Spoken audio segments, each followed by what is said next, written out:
Amigas y amigos, bienvenidos a Horizontes Perdidos, un podcast de Leo Vicent.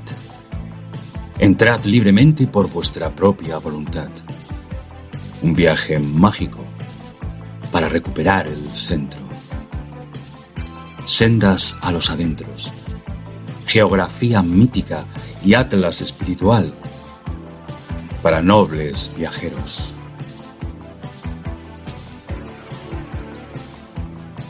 Cuaderno de bitácora para náufragos de la edad del hierro.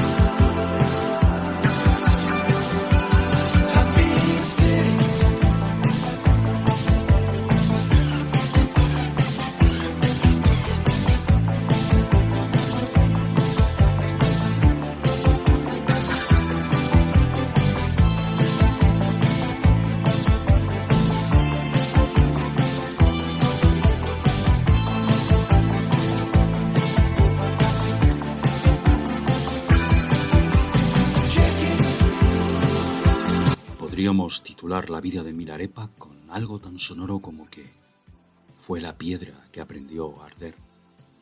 En el año 1052, en el valle del Kiang Nasta, nació un niño al que llamaron Alegría para el oído.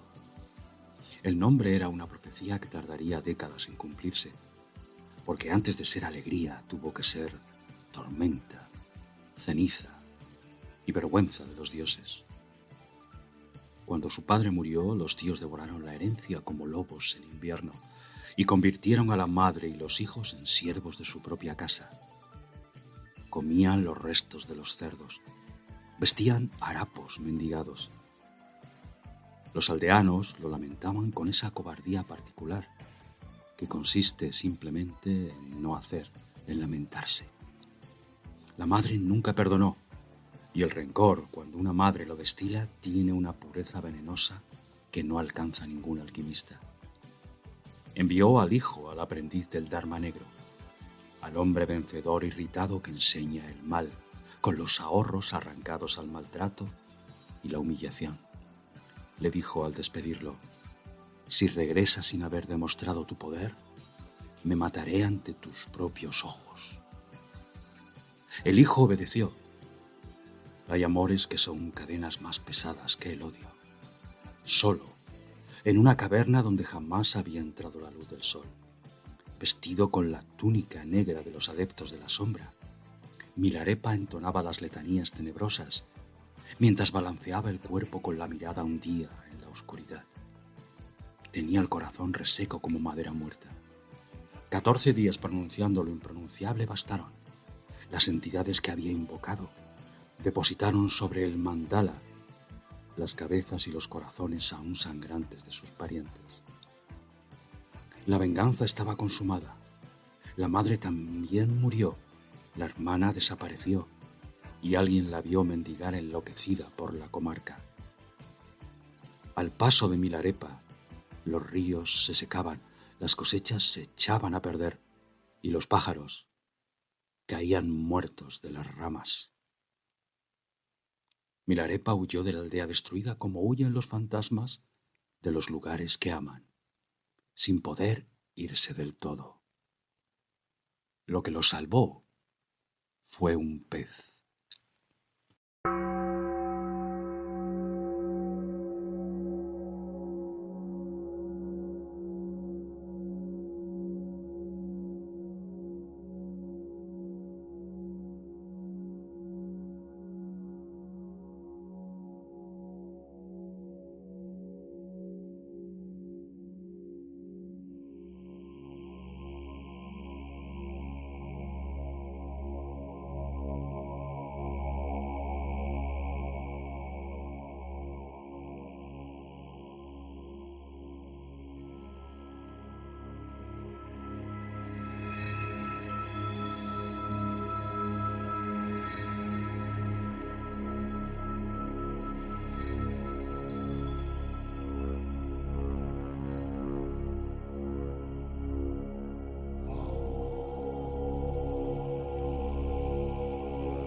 Vagando como un mendigo por los caminos, encontró a un asceta sentado a la orilla de un río. El hombre pescaba, freía los peces sobre una hoguera, los comía con alegría y satisfacción y arrojaba los restos al agua. Y los peces recuperaban su forma, volvían a la vida y se alejaban nadando. Milarepa preguntó cómo era posible devolver la vida a lo que se había devorado. El Shadú, el Shanton, lo atravesó con una sola frase. ¿Cómo iba a arrebatar la vida si luego no puedo devolverla? Y es que hay palabras que entran en el pecho como hierro al rojo. Esa fue una de ellas. Milarepa comprendió en ese instante de fulgor insoportable que toda su ciencia oscura era una forma sofisticada de ignorancia y que lo único que le quedaba era encontrar un maestro verdadero. Un lama providencial pronunció el nombre de Marpa, el traductor. Solo escucharlo, Milarepa sintió un estremecimiento que le recorrió el cuerpo entero. Ese estremecimiento que el alma reconoce cuando algo le habla en su lengua materna. Marpa Lodro era un gigante, discípulo del Mahashita Naropa, gran conocedor del sánscrito, traductor de los textos más esotéricos traídos de la India. Como maestro era un león, feroz, implacable, poseído por una compasión que en sus manos tomaba la forma del látigo y la piedra. La noche anterior a la llegada de Milarepa, su maestro Naropa le había enviado en sueños un Vajra que resplandecía como 1000 soles. Milarepa se tumbó a sus pies y ofreció su cuerpo, su palabra, su corazón, su vida. Marpa le dio a elegir entre alimento y enseñanza. Milarepa eligió la segunda. A partir de entonces, mendigaría con una escudilla para comer. Lo que siguió fue la forja, y la forja no tiene piedad. Antes de la piedad vienen el yunque y el martillo. Marpa ordenó a Milarepa construir una gran casa de piedra. La construyó. Entonces le ordenó demolerla y devolver cada piedra a su lugar de origen. La demolió. Construyó una segunda, una tercera, una cuarta torre, cada una con diferentes formas geométricas. Le hizo derribarlas todas, devolver las piedras a su lugar de origen. Construyó una de 9 plantas coronada por un pináculo. Cuando la obra estuvo casi terminada, Marpa la pateó y le exigió empezar de nuevo. Lleno de heridas, aterido de frío, medio muerto de hambre, con las manos en carne viva y la espalda deformada por el peso de las piedras, Milarepa era un amasijo de llagas purulentas. Dagmena, la esposa de Marpa, que se había convertido en su segunda madre, le vendaba las heridas en secreto con harapos. Conmovida por la dureza inhumana con que su esposo trataba al discípulo amado. No olvidemos que el maestro es un fuego que refina, y a quien más ama es a quien más hace sufrir. Marpa le dijo: las 12 grandes pruebas sobrepasan a las tuyas. Yo mismo abandoné mi vida entera a mi maestro. Sé humilde y continúa. Al límite de la desesperación, Milarepa huyó. Buscó otros maestros. No encontró ninguno de la talla del gigante que había dejado atrás. Desesperado, regresó. Marpa lo recibió con abrazos, por primera vez, con ternura. Vio en sus ojos la muerte. Aquella noche, en la oscuridad sagrada, el gran mago recibió la iniciación dármica. Un nuevo nombre le fue otorgado: Mila Trofeo de Sabiduría, Jetsun Milarepa. Lo recluyeron en una caverna durante más de 11 meses, con una lámpara de manteca ardiendo sobre su cabeza. Se entregó a la meditación más honda. Salmodiaba sin cesar los versos del Sutra del Corazón. La forma es el vacío es la forma. No hay forma sino vacío. No hay vacío sino forma. En la penumbra sacra del Himalaya el universo se diluyó en sí mismo. Las formas se desdibujaron.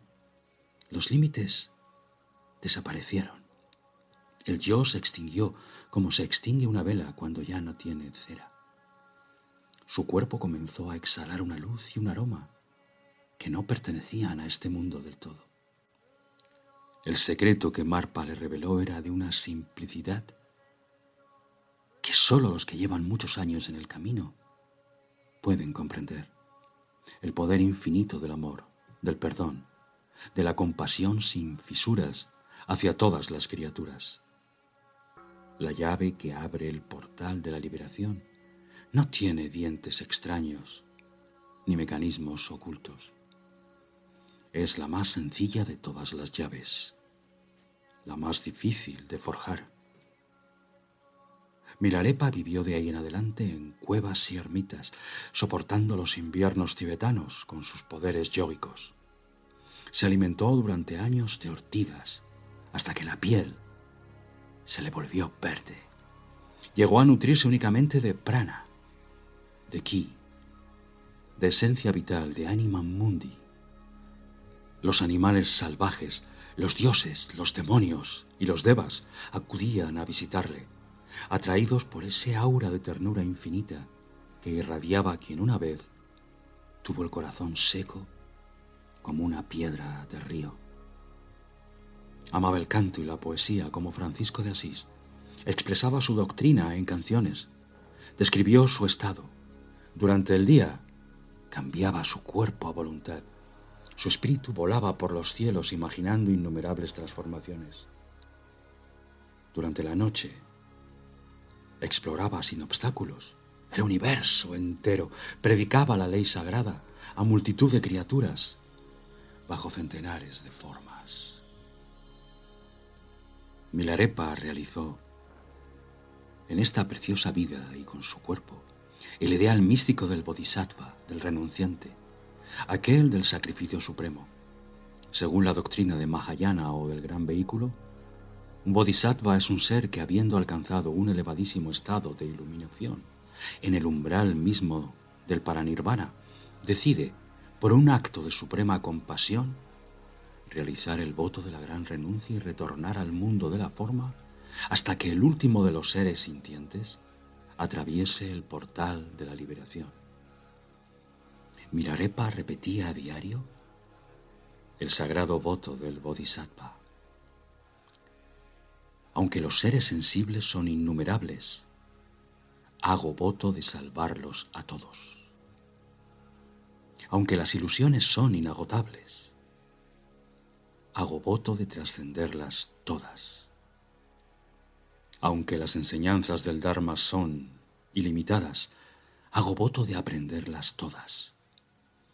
Aunque el camino de los Budas sea insuperable, hago voto de recorrerlo todo.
cueva de Milarepa se transformó en un templo de santidad donde brillaba la pura luz blanca de la devoción y del bendito amor. Su cuerpo luminiscente exhalaba un aroma angelical indescriptible, de inocencia y pureza. Se dedicó a predicar el Dharma blanco, él, que habría sido un gran pecador, un asesino temible, un agente de la sombra. Cuenta la historia de la vida de Milarepa que ya muy anciano y aquejado de una mortal enfermedad, uno de sus discípulos insistía constantemente en compartir una parte del dolor de su maestro. Pedía que se lo entregara. Milarepa decidió transferir una mínima parte de su dolor espiritual a una pesada puerta de madera y ésta inmediatamente se rompió en 1000 pedazos.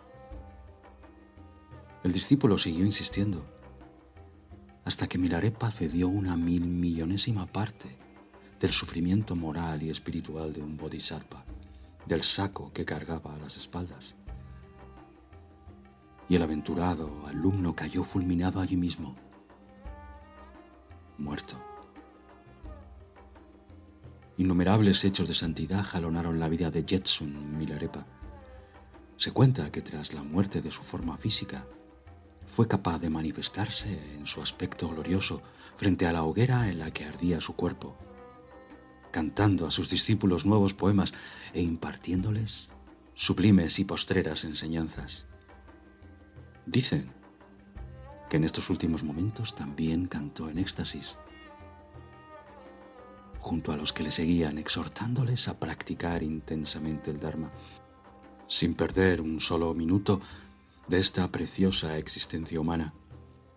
Instantes después, permaneciendo perfectamente inmóvil, Jetsun Milarepa, el gran brujo como su maestro Marpa le llamaba amorosamente, abandonó su cuerpo a las llamas y se fundió como una estrella más en un océano de luz, paz y bienaventuranza.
Bueno, hoy estas trompetas tibetanas de la sintonía de salida encajan aquí a la perfección. ¿Habéis visto alguna vez una trompa tibetana? Ragdong, enormes, un instrumento de viento elaborado a partir de cobre. Habitualmente está formada por 3 partes desmontables y esto le confiere gran versatilidad. Puede llegar a medir, fijaos, hasta 5 metros. Está decorada con distintos metales dorados o plateados. Antiguamente usaban plata u oro. Se compone de varias piezas que a modo de telescopio es lenticular, como una caña de pescar enorme. Encajan entre sí las piezas, ¿no? Su embocadura es ancha y plana. En los monasterios budistas se tocan en parejas, produciendo un sonido continuo, grave y profundo. Para tocarla hay que relajar los labios y hacerlos vibrar a modo de relincho. Y se puede cambiar el tono, aumentando o disminuyendo la presión del aire. Es estremecedor escuchar su misterioso sonido cuando algún maestro importante llega a un monasterio. Se coloca a la pareja de lamas sobre un tejado y se interpretan en forma de solemne bienvenida, mientras su sonido recorre valles y montañas. Una vez, hace ya muchos años, me dejé la suela de las botas caminando por estas escarpadas y frías tierras del techo del mundo. Iba acompañado de Skellson, un fotógrafo sueco, enorme, casi 2 metros de puro, macizo armario empotrado de Ikea. Cuando llegábamos a alguna lamasería o a algún pueblo me preguntaban siempre, ¿dónde vas? ¿Dónde vas? Acompañado de esa trompeta. Pero bueno, esta es otra historia. La moraleja de la de hoy es que se puede empezar siendo el personaje más perverso de la junta de vecinos y acabar ahuyentando a los demonios, consolando a los afligidos y curando a los enfermos.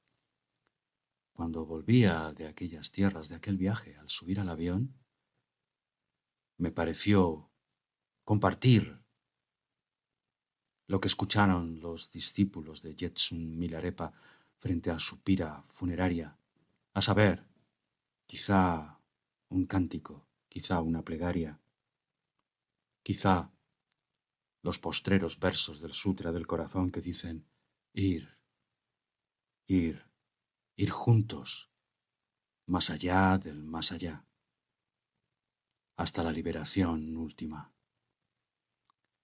Queridas amigas y amigos que habéis llegado hasta aquí, un abrazo enorme, como siempre os espero a este lado del camino. Hasta pronto, cuidaos mucho.